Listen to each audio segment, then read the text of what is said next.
Westmoreland Chapel, May 8, 1994. Let's turn together to Daniel, 8th chapter. Now, we have come to the 8th chapter now, and the 8th chapter in the original language is in Hebrew again. I don't know if you remember, I mentioned before that chapter 1 and 8 through 12 are in Hebrew, and chapters 2 through 7 are in Aramaic in the original languages. And there's probably a reason for that, because chapters 2 through 7 have to do, there's a lot to do in those chapters with the Gentiles, whereas chapter 8 through 12, the prophecies are centered around Israel. So we're going to see that today, and that the prophecies now begin to focus in on Israel. But of course that's very important to the Gentiles, because Israel is the focal point of prophecy. Now, I got a lot of the ideas here from different people, different books that I read. I might mention that Matthew Henry and Jameson, Fawcett and Brown and the Wycliffe Bible Commentary and the commentary by Mr. Walvard, who used to be the president of Dallas Seminary. And I won't mention where I get these as we go through it, but just to acknowledge that many of these ideas are from these different commentaries. Now, one of them says, soon after Ezra's time, divine inspiration ceased, and there was no more any prophet until the gospel day dawned, and therefore the events of that time were here foretold by Daniel. Now, that's an important thing to think about, I think, when we're considering these chapters. And also we'll see in later chapters, too, that the last prophet was in the 400s BC, and then there was no prophecy at all until the times of the apostles and of the Lord. And so there's 400 years in there of Israel's history, and God was very interested in Israel during that time.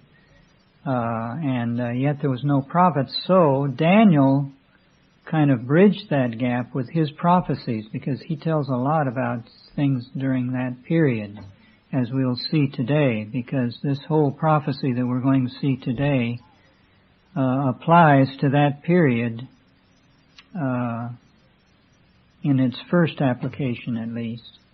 And we might just mention a little bit of what that period involves. You remember that we saw from Daniel 2 and Daniel 7 that after the Babylonian Gentile kingdom passed into oblivion, it was succeeded by the Medo-Persian, and then the Medo-Persian by Alexander the Great and his Grecian Empire.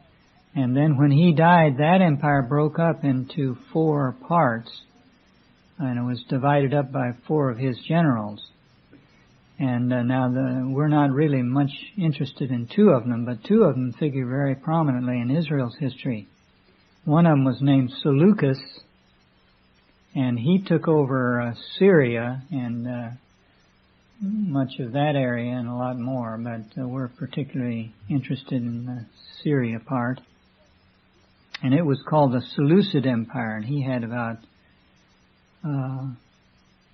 I forget how many of his posterity took over the throne too. And some of them were called Seleucus the second and the third and so forth. And then there was a bunch of them called Antiochus. And we're very interested in him because one of them became Antiochus Epiphanes, who became a very great opponent of the Jews, as we're going to see today. But anyway, there was another general also named Ptolemy, and he was. These men were Greeks, by the way. They weren't. They were foreigners, And they introduced Greek culture into these areas that they captured. And Ptolemy was also a Greek, and he introduced Greek culture into Egypt. He took Egypt and other parts. He also took Palestine at first. And he and the Seleucid kings fought over Palestine for a number of years there. And in Palestine there would be those among the Jews that would side with either one or the other. And so finally, when Antiochus took over, his father captured Palestine from the Ptolemies, and so Antiochus IV, who was an Antiochus Epiphanes, was king over this area. And however, during his time, the Jewish people that were sympathizing with the Ptolemies were still wielding some power in Palestine. And finally, Antiochus got sick of that, and so he wanted to impose upon the Jews the Greek religion. He was very strong in that religion, and he wanted to make the temple a temple to the Greek god Zeus. And so finally, when he tried to impose some of those things, the Jews really got rebellious about it. And in reaction to that, he imposed tremendous persecutions on the Jews. And that's kind of the background of what we're going to have today in chapter 8. So let's look at, and by the way, he reigned from about 174 BC to about 175 to 164 BC. And where he really desecrated the temple was in about 167 or 8 BC. And not long after that, he was stricken with a terrible disease. That's probably what it referred to here. And he was stricken without hand. And he died possibly of that disease during a military campaign. Because he was one of the reasons why the Jews... and another thing that's important to mention.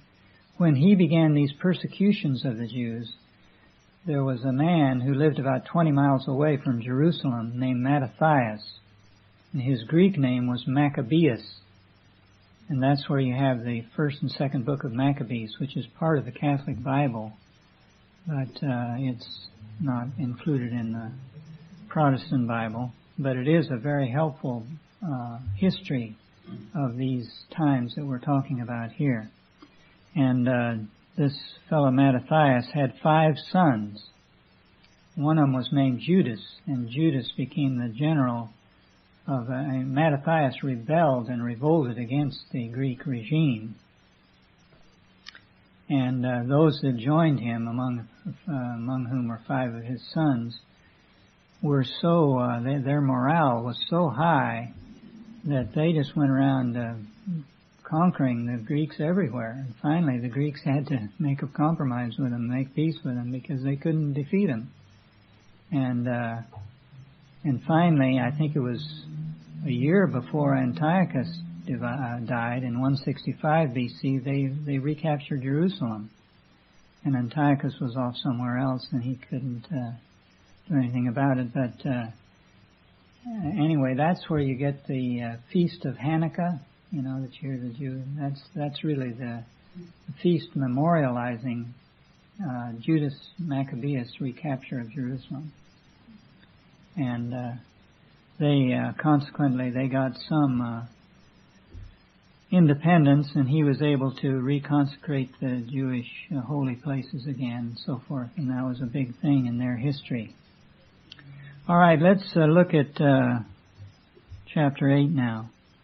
In the 3rd year of the reign of King Belshazzar, a vision appeared to me, Daniel, after the one that appeared to me the first time. Now remember, chapter 7 begins in the 1st year of King Belshazzar, king of Babylon. And Daniel had that vision. And so this was a couple of years later after that vision he had of the 4 beasts.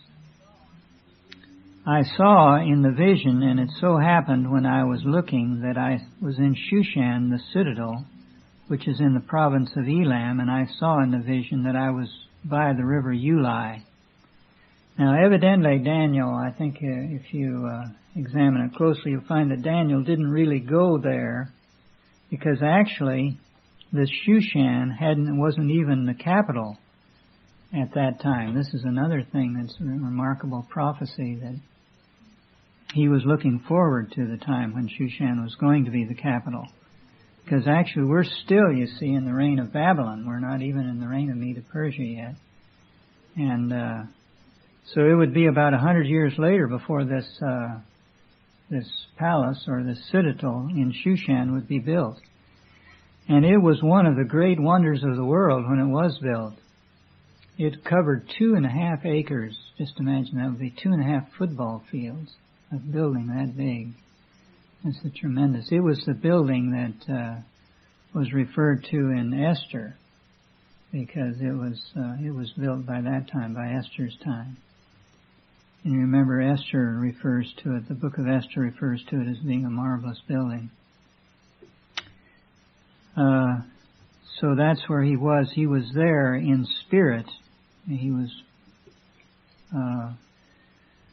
not only put into a different place, but into a different era of time. Then I lifted my eyes and saw, and there standing beside the river was a ram which had 2 horns, and the 2 horns were high, but one was higher than the other. And the higher one came up last. I saw the ram pushing westward and northward and southward, so that no beast could withstand him, nor was there any that could deliver from his hand. But he did according to his will and became great. Now let's turn over to verse 20 of the same chapter, and it tells you who this ram was. The ram which you saw having the 2 horns, they are the kings of Media and Persia. And so this vision of the ram was a vision that the Medo-Persians, it was another vision of the Medo-Persians. Of course, we've already seen that in chapter 2 and chapter 7, but this goes over some of that same material again. And we see that the Medo-Persians took over a great empire there, pushing westward and northward and southward. They didn't push eastward because they had the Persians were already in the east, at least of the eastern part of their empire. All right, now beginning with verse 5, and as I was considering, suddenly a male goat came from the west across the surface of the whole earth without touching the ground. Just imagine that. And the goat had a notable horn between his eyes. Now, instead of having 2 horns, he only has 1 horn.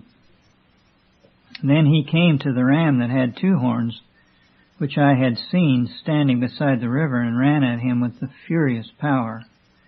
And I saw him confronting the ram. He was moved with rage against him, attacked the ram, and broke his 2 horns.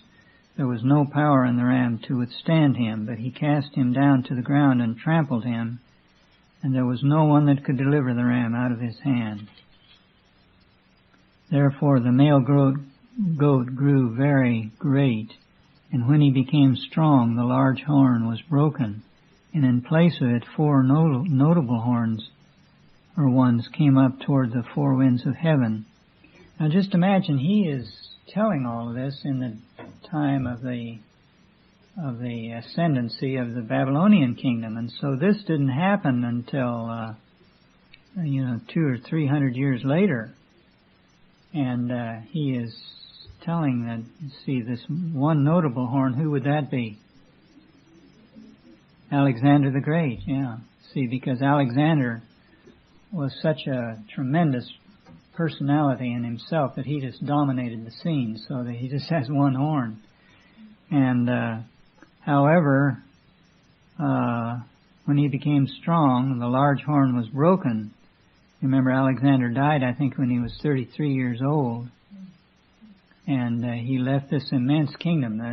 The fact that this goat came from the west, you see, came from Greece. That was the western part of considering the Medo-Persian Empire. That was the empire that was ruling then. And by the way, the Persians and the Greeks had a lot of battles. Alexander, I think, had 3 himself with the Greeks. And even before that, the Persians had tried to invade Greece. And they had captured some of their soldiers and been very mean to them and so forth. And so the Greeks really had a chip on their shoulders against the Persians, and that's why it mentions here that when they did defeat the Persians, boy, they really went after it, because they were trying to get vengeance on them for all the things that they had done to them. And so, and also it says that the goat came, he didn't even touch the ground, and that implies the swiftness of his conquests. And of course Alexander's became famous for his swift conquests. Now, not the immense hosts of the Persians. The Persians had tremendous number of men, hundreds and hundreds of thousands in their army. And Alexander, I think, just had 30,000 men in his army. He had a much smaller army, and yet he won and conquered them every time he fought with them, or at least in the decisive battles he won. And now it also indicates in verse 8 that there were 4 divisions of his kingdom. 4 notable horns came up after the one horn was broken, and that indicates that these 4 generals divided up the Alexander's kingdom. Now, of the 2 of the resultant divisions, Egypt under the Ptolemies, the last of whom, by the way, was Cleopatra. Of course, everybody's heard of Cleopatra, and she was the last of the monarch of the Ptolemies. And then Rome took over Egypt after. You remember, a couple of the Roman generals, Antony and somebody else, she seduced, and they couldn't take her over because she had won their hearts. And then another, what was the Caesar during Christ's time? Augustus, he repudiated her advances, and he conquered her kingdom. And so she won by more than military force. That was her way of conquest. But anyway, she was the last of the Ptolemaic monarchs. And the other 2 we've already mentioned were Syria under the Seleucids and Egypt under the Ptolemies. They became the famous kings of the north and of the south, which is taken up in chapter 11. We hear a lot about the kings of the north and kings of the south. And that's what these are, the Seleucid kings and the Ptolemaic kings. All right, let's move on now. This is actually there's just 3 sections to this chapter. There's the sections on Ram, the Medo-Persian Empire, and the goat, the Grecian Empire. By the way, verses 21 and 22 also tell you about the Greek. The male goat is the kingdom of Greece. See, it interprets it there. The large horn that is between its eyes is the first king. As for the broken horn and the 4 that stood up in his place, 4 kingdoms shall arise out of that nation, but not with its power. In other words, these 4 kingdoms made up by the 4 generals weren't nearly as powerful as Alexander's kingdom was.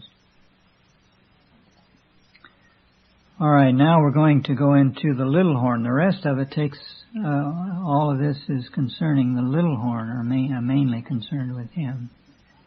Verse 9, and out of one of them came a little horn. See, out of the Seleucid kingdom came a little horn, which grew exceedingly great toward the south, toward the east, and toward the glorious land. And it grew up to the host of heaven, and it cast down some of the host, and some of the stars to the ground, and trampled them. He even exalted himself as high as the prince of the host, and by him the daily sacrifices were taken away, and the place of his sanctuary was cast down. Because of transgression, an army was given over to the horn to oppose the daily sacrifices, and he cast truth down to the ground. He did all this and prospered.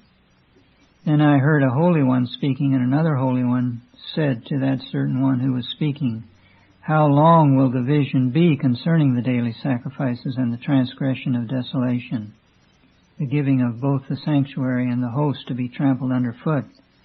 And he said to me, for 2,300 days, then the sanctuary shall be cleansed. Now it happened when I, Daniel, had seen the vision and was seeking the meaning, that suddenly there stood before me one having the appearance of a man. And I heard a man's voice between the banks of the Uli, who called and said, Gabriel, make this man understand the vision. So he came near where I stood, and when he came I was afraid and fell on my face. But he said to me, understand, Son of Man, that the vision refers to the time of the end. Now as he was speaking with me, I was in a deep sleep with my face to the ground. But he touched me and stood me upright. And he said, look, I am making known to you what shall happen in the latter time of the indignation. For at the appointed time the end shall be. And then we've read those verses about the 2 Medo-Persian and the Grecian kingdom. So let's skip down to verse 23. And in the latter time of their kingdom, when the transgressors have reached their fullness, a king shall arise, having fierce features, who understands sinister schemes. His power shall be mighty, but not by his own power. He shall destroy fearfully, and he shall prosper and thrive. He shall destroy the mighty and also the holy people. Through his cunning he shall cause deceit to prosper under his hand, and he shall magnify himself in his heart. He shall destroy many in their prosperity. He shall even rise against the prince of princes, but he shall be broken without human hand. And the vision of the evenings and mornings which was told is true. Therefore seal up the vision, for it refers to many days in the future. And I, Daniel, fainted and was sick for days. Afterward I arose and went about the king's business. I was astonished by the vision, but no one understood it. This, by the way, I think shows you what a difficult thing it was to be a prophet. I mean, it wasn't just something that you could, be and not be affected by it. I mean, Daniel, just imagine after seeing this vision, it so wrought upon him in his physical nature that he was sick for days afterwards. Just think of that. And he was astonished by the vision. But no one understood it.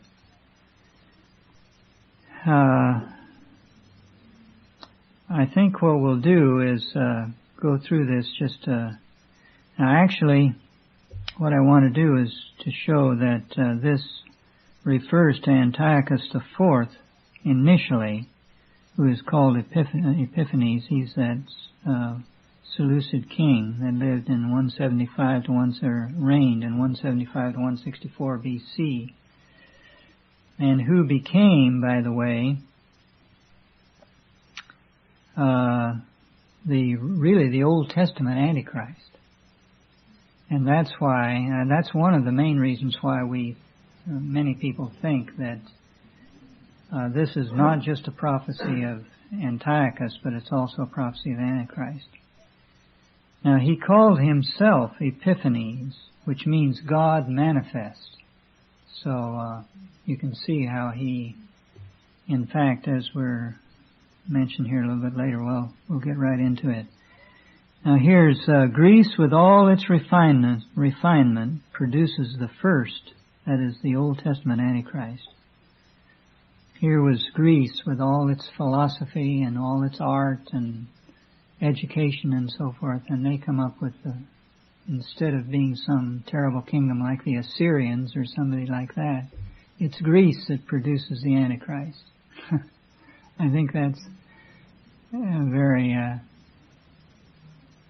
ironic, but it's also, I think, significant that out of this highest of probably all of the Gentile cultures, because people look back today, and are amazed at the culture that the Grecian kingdom empire rose to, with all of its science and philosophy and art and so forth. I mean, it's an astounding accomplishment. But they are the ones, the refined humans, fallen human spirit are the ones that produce this original Antichrist, this Old Testament Antichrist. And actually he was trying to impose Greek customs and Greek religion and Greek culture on Jerusalem. That was where he came into conflict with them. And he wished to substitute Zeus Olympius for Jehovah at Jerusalem. That was one of his aims. Identifying himself with Jupiter, his aim was to make his own worship universal. So he wanted them to worship him too. Now you can see all of this, you see, is a type throwing light upon what Antichrist is going to do too. None of the other world rulers had systematically opposed the Jews' religion.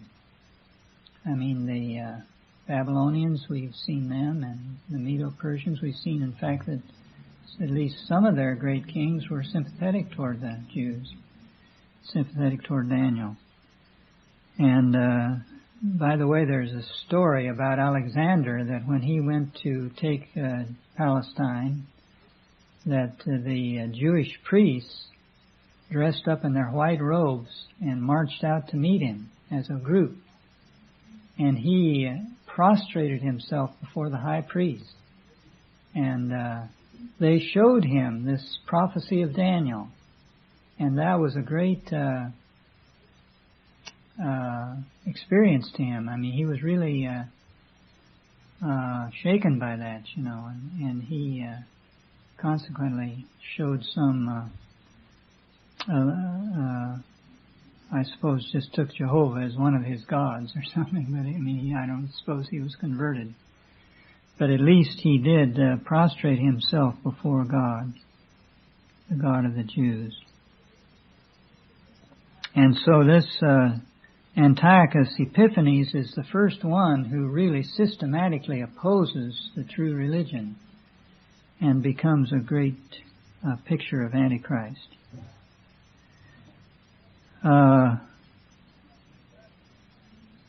Now, because of the fact that he was going to, Antiochus Epiphanes was going to do all this, it was very important that they should know about it beforehand, you see, and that's why God gave this quite lengthy and detailed description of what Antiochus was going to be like and what he was going to do, so that when he came, they would know who he was, and they did prepare them. The book of Maccabees shows that, and consequently they united as one man against him, and they defeated his army in such not completely, but in such measure. They gave him such a bad time that they compromised with him and made peace with him.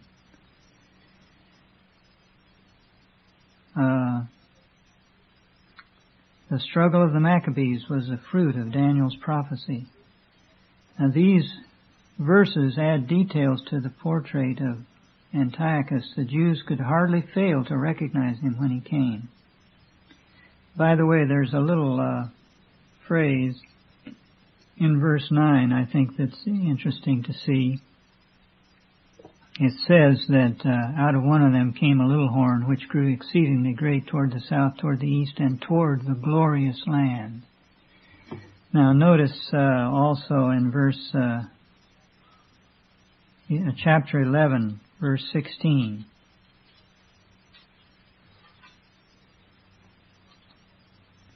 But he who comes against him shall do according to his will, and no one shall stand against him. He shall stand in the glorious land with destruction in his power. And then notice also in verse 41 of the same chapter. He shall also enter the glorious land. And verse 45. And he shall plant the tents of his palace between the seas and the glorious holy mountain.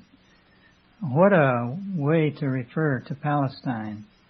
But it shows you see, the feeling that Daniel had and the Jews had about, and still do have, about their land. It's a glorious land. And it is a glorious land because it's the land above all lands where the feet of the Lord have trod, and which has a promise attached to it of God going to bless it in a worldwide way in the future.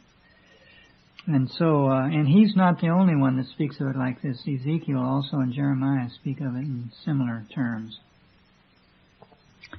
So I think that that's a wonderful little view of what they thought of God, because it was really because of His presence and His activity there that it became glorious. Now, in verse 9 it says that Antiochus was going to grow exceedingly great toward the southeast and toward the south, toward the east, and toward the glorious land. And he conducted military expeditions in all those areas. And then verse 10 tells that the persecution and destruction of God's people. He grew up to the host of heaven, and this is, I think, referring to God's people. In other places it refers to the people of God as being stars and so forth, and cast some of the hosts of the stars down to the ground and trampled them. By the way, here's a quotation from the Maccabees, from the book of Maccabees, first book of Maccabees. It says, the king, that is Antiochus, directed them to forbid sacrifices. This is when he really got mad at them. And he told them that they couldn't sacrifice anymore. He profaned the Sabbath and the feasts by doing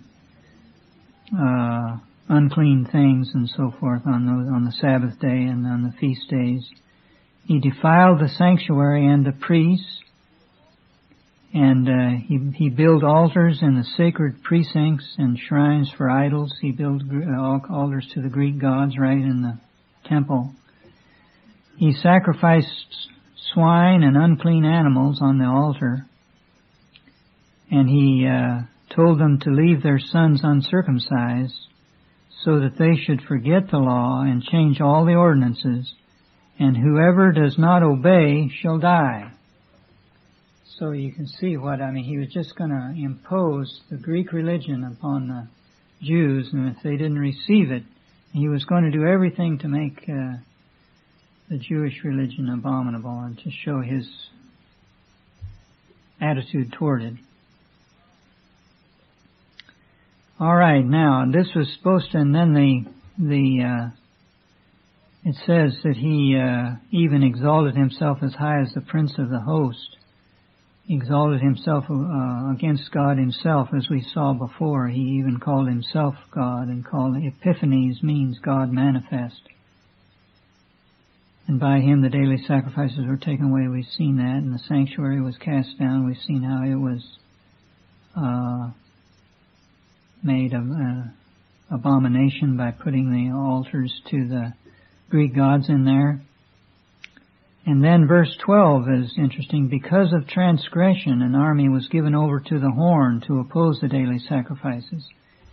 Now this is brought out also in the book of Maccabees, that that God allowed this because of the transgression of the Jews at the time, because there was a great number of the Jews who welcomed Greek culture and Greek religion and so forth. They wanted it to be brought in. There was a bunch of Jews like that. In fact, Antiochus made one of them the high priest.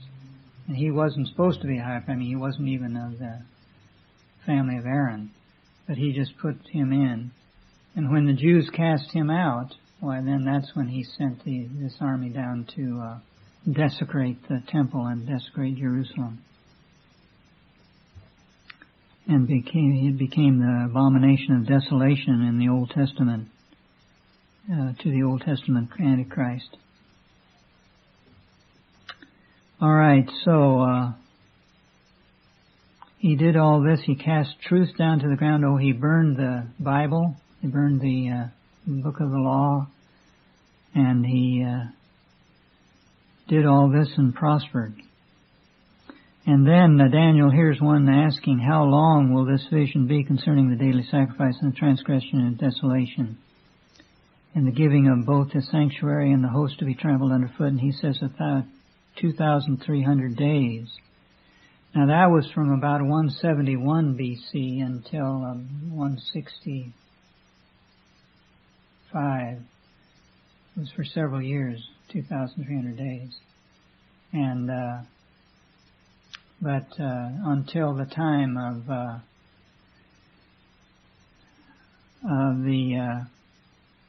that Judas Maccabeus took over Jerusalem again and reestablished the Jewish religion again in Jerusalem. And so even the number of days was given to them, and that must have been a great consolation to them, that this is not going to last very long, only 2,300 days. Now, we want to look at this also as last of all, as a little view of Antichrist. Because when you think of it, you see, they had this book of Daniel. They had this chapter 8 in the book of Daniel, the Jews did. And they had it for 200 or 300 years before Antiochus arose. And so they were prepared. Now, we're going to have a man, you see, out of the Greek kingdom, because all of that was fulfilled, you see, by the time Antiochus came along. And they saw, we've had the Babylonian kingdom, we've had the Medo-Persian kingdom, we've had the Greek kingdom, and we've had the 4 offshoots of the Greek kingdom, and 2 of them we're right up against, Ptolemy's down south and the Seleucid kings up north. And now we're going to have this little horn. He's going to arise, and he's going to be like this, and he's going to defile the temple. And so they knew all that, you see. They were prepared for it. And you can imagine how different kings came along, and probably they had people supposing that Antiochus I was the king, was the little horn, and then they said, no, it can't be him, it must be Antiochus II. And, they probably had all sorts of guesses. But when he came along, and when Antiochus IV came along, there was no question about it. This is the one. Look what he's doing. He's defiling the temple. He's doing just what Daniel said. But he's only going to last for 2,300 days. And so they could see, there's going to be an end to it. And it gave them great courage and great fortitude.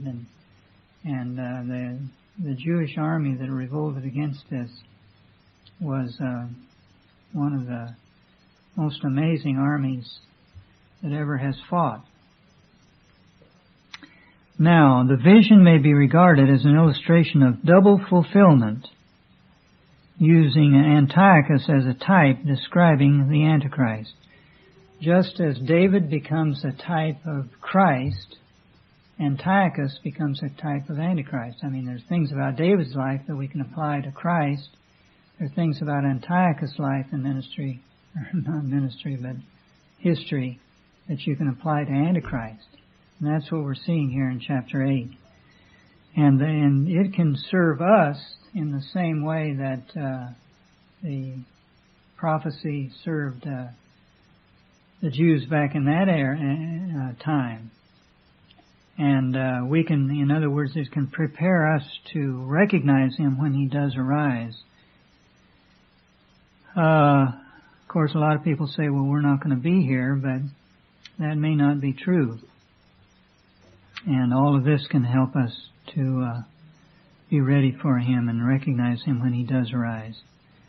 Now, another reason why we think, many people think that this refers to Antichrist as well as Antiochus Epiphanes is, notice in verse 17 of chapter 8, it says, "So he came near where I stood, and when he came I was afraid and fell on my face. But he said to me, 'Understand, Son of Man, the vision refers to the time of the end.'" Now this is used, the time of the end, also in verse 19. "And he said, Look, I am making known to you what shall happen in the latter time of the indignation. For at the appointed time the end shall be." Now look, this same phrase is used over in chapter 12. Look in chapter 12. "But you, Daniel, shall shut up the words and seal the book until the time of the end." Now that's obviously referring, you see, to the end times, like we're living in. And verse 5 too. Let's see. No, 9. Verse 9. "And he said, Go your way, Daniel, for the words are closed up and sealed till the time of the end." And then verse 13. "But you go your way till the end, for you shall rest and will arise to your inheritance at the end of the days." And so this phrase, the time of the end, seems to refer to something more than just to Antiochus's time. Now I have a quote here from the Jameson, Fawcett and Brown Bible, or Bible commentary. It was written, now I want you to get this. This is an amazing thing, I think. It shows you what Bible prophecy can do for people. Because these people wrote this back in about 1860. That was when the Jameson, Fawcett and Brown wrote their Bible commentary. But through studying Bible prophecy, they foretold things that are right before us today. I mean, really significant things. Now, this is a quotation from their prophecy on Daniel, or from their book, Bible commentary on the prophecy of Daniel 8. "A fuller accomplishment is future." See, they say that not everything was fulfilled, although a little earlier they said that everything actually was fulfilled by Antiochus, but a fuller prophecy is future. "Antiochus took away the sacrifices for a few years, the Romans for many days, or for many ages rather, and cast down the temple." Antiochus, or Antichrist, and cast down the temple. That is, Antiochus took away the sacrifices for a few years and cast down the temple for a few years. But look at what the Romans have done. They took away the sacrifices for now 2,000 years. And they've taken away the temple for 2,000 years. So you see there's a much fuller fulfillment in the Roman times. "Antichrist shall do so again after the Jews." Now listen to this. "Antichrist shall do so again after the Jews in their own land, still unbelieving." Now where did they get the idea the Jews were going to go back to their own land in an unbelieving state? They got it from the Bible. And here we see it. Now back in their day, nobody dreamed. I mean, as far as the worldly man was concerned, nobody dreamed that the Jews would ever get back to their own land. And certainly not in an unbelieving state. I mean, they might get back after the millennium started or something like that. But they've prophesied this, you see, from the Bible, and they just take it for granted. "After the Jews in their own land, still unbelieving, shall have rebuilt their temple." Now they were able to prophesy, you see, truly that the Jews were going to go back to their own land in an unbelieving state. Now, this is something that hasn't happened, but we believe it is going to happen, and we can say this is going to happen, that they're going to rebuild their temple. But they knew that back, you see, over 100 years ago. They knew the Jews were going to go back in an unbelieving state and rebuild their temple and restore the Mosaic ritual. God giving them up to him, that is to Antichrist, by reason of transgression. 1 Maccabees 1:11-16 traces all the calamities suffered under Antiochus to the transgression of certain Jews who introduced heathen customs into Jerusalem. But the transgressors had not reached their fullness. See, it says in verse 23, when transgressors have reached their fullness. Now they point out, you see, they had not reached their fullness under Antiochus. For Onias, the high priest, administered the laws in godliness at the time. 2 Maccabees 3:1. In other words, they had some good people back there in that time. They hadn't reached it. But he says, in the end times, the transgressors reaching their fullness must refer to the Jews hereafter restored to Palestine in unbelief. They've not only rejected Christ, but they have received Antichrist. Now you see they're able to, through Bible prophecy, 100 years ago, able to prophesy all that the Jews are going to go back to their land in unbelief, and they're going to rebuild their temple. They're going to start again the Mosaic sacrifices and ritual, and they're going to not only continue to reject Christ, but they're going to receive Antichrist as their Christ, as their Messiah, as their Savior. And then, you see, will this take place. The transgressors will have reached their fullness. And then, you see, they will come into the great tribulation when they're going to suffer more than they've ever suffered. You can think of all of what they have suffered. But you can see why. I mean, their transgression hasn't come to fullness yet. It's going to come to a fullness when they receive Christ, or Antichrist as their deliverer. Okay, so Antichrist is to, and so this chapter teaches us that he is to appear in the latter times, Antichrist is, when transgressors have reached their height, that is, the Jewish people have reached their height of Christ rejection and Antichrist reception. He's going to be characterized by satanic control, that's in verse 24. He's going to have a fierce or bold face. In verse 23, he's going to be skilled in ambiguous speech. He's going to be able to talk out of both sides of his mouth. That's in verse 23. That's from another translation now, or that's from the New American Standard translation. He's going to destroy people and prosper and thrive. He's going to be cunning and cause deceit to prosper in verse 25. He's going to magnify himself and destroy many while they're at ease. People are going to think everything's okay, and suddenly he'll clobber them. He shall even arise against the prince of princes, but he shall be broken without hand. And then last of all, let's look at verse 26. And the vision of the evenings and mornings which was told is true. Therefore seal up the vision, for it refers to many days in the future. Now Jameson, Foss, and Brown 100 years ago have this comment on that. What in Daniel's time was hidden is revealed more clearly in Revelation. And as the time draws nearer, it will be clearer still. Now you see, they, even 100 years ago, were seeing some things that had never been seen before out of these prophecies.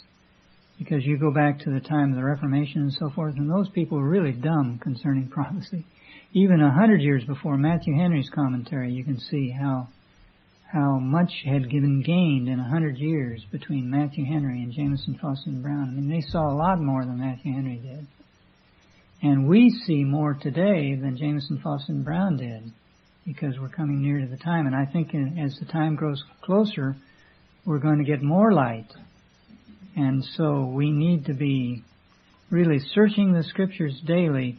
We're living in such a time, brothers and sisters, we need to be searching the Scriptures daily for light on these prophecies, because God told Daniel, or told them to seal it up until the end time, and we're certainly in the end times now. Father, we thank you for your graciousness in revealing things to come to your people before they come, and those who take you seriously can find out and be prepared for these things. Help us to be interested and be prepared for what you have for us in the future. We thank you for all the things that we do know. We marvel, Lord, and thank you how you showed these dear people back 100 years ago what was going to happen to the Jews almost 100 years before it ever happened. And yet they knew exactly that they were going to go back to their land in unbelief. And here, nobody ever thought that back in those days, but certainly we see that's exactly what you've done already. And we can be sure you're going to do all the rest of the things that you have prophesied also. In Jesus' name, amen.